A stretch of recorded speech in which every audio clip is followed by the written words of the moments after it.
This is not financial nor professional advice. This video is for entertainment only.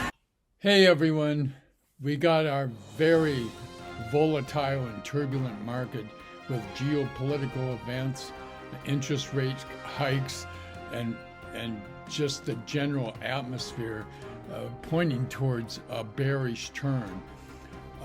Around a week to 10 days ago, I see stocks trading at low prices, and it's tempting not to buy them. And so I've been following Digital Turbine. Apps is the symbol, APPS, because it helps install apps on Android phones. I saw that price go down to 45. A long time ago, I had owned it in the 70s. So I knew this is a good price and a good company that has huge upside potential. It should clearly be in the 70s. So I bought a significant amount of apps, and it went up. Monday it was flying high. I think one day this week it went up 10%. And so that was kind of setting the tone for me. So I started looking at other possible stocks like Alcoa aluminum. Also, the steel companies look possibly interesting. And I think about NUE, which makes steel products. And they look tempting. Alcoa aluminum especially, since Tesla makes its cars out of aluminum alloys. And I think the infrastructure bill would just call for more basic materials. And I think that's where the stock market is turning. It's turning away from technology for now. This won't last forever, but for maybe the next year or so, I think it's mainly going to be basic materials. I mean, like farm products. John Deere is a possibility, symbol DE. What a surprise. Archer food products and agricultural products like Archer Daniels Midland is a possibility. That's a symbol ADM. These are stocks that are going down very little or are actually going up. Alcoa aluminum, AA, is going up in spite of this horrible market. But I want to describe to you what the week has been like. So I started out, and I think people, and I'll include myself, it's a bull trap. You get faked out in believing, geez, things are going up. Tuesday, Wednesday, and Thursday, early Thursday, things were going up. And especially Thursday, after the inflation data came out, and we saw that it was 7.5 instead of the expected 7.2 year over year inflation rate. They call it the CPI, the Consumer Price Index. It's really the CP lie. It's a lie because they manipulate it so much. They don't include two of the most basic things you need to live nowadays, and that's food and energy, and how those can be factored out is beyond anyone's belief. I think that was the first shoe to fall, is that people realize, oh, the inflation data is poor. This is going to be poor for technology companies.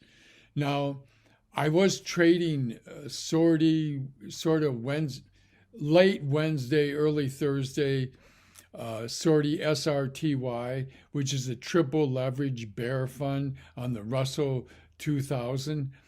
And I did okay because I could see early in the week, I've been day trading sortie, okay? And early out in the week, I got in quickly and I got out quickly, and I made a little bit of money. It wasn't that big of a deal. But I started to realize that the small stocks have come down a lot, but the large stocks haven't come down a lot. And so I think right now, SQQQ, which is a triple leverage bear fund on the QQQ index, which is the 100 largest companies on the NASDAQ, which are mainly technology, and they're things like Amazon and Google and all the great companies, and Tesla, of course. Uh, I realized that these were the companies that really haven't been hit very hard, and they're more likely to come down more than SRTY is. And so I put money down on SQQQ. Got to remember the three Qs. Uh, I put the money down and I doubled down, and it turned out to be a very fortunate thing. I made like 50,000 in 2 or 3 days. This bear trading, doing inverse funds, I don't like it. It's not my thing. I don't want to do it. I don't see what else you can do in a major crash like this, with the exception of some selective stocks. And we're going to talk about one of those selected stocks now, which is Alcoa Aluminum AA.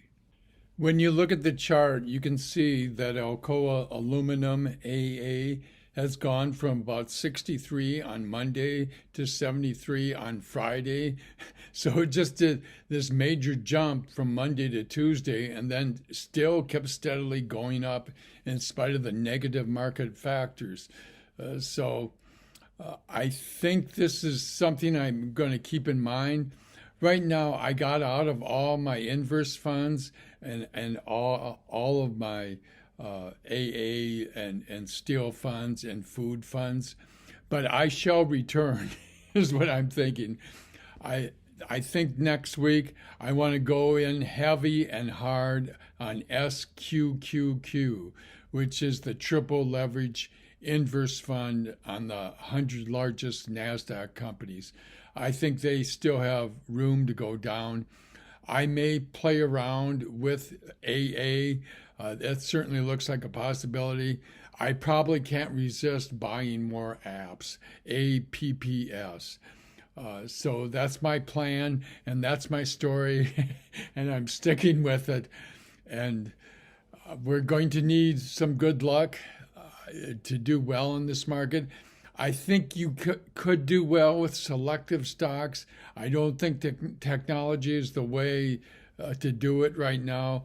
I think you want to think basic materials to build an economy, recession-proof products, or products that could actually benefit from inflation.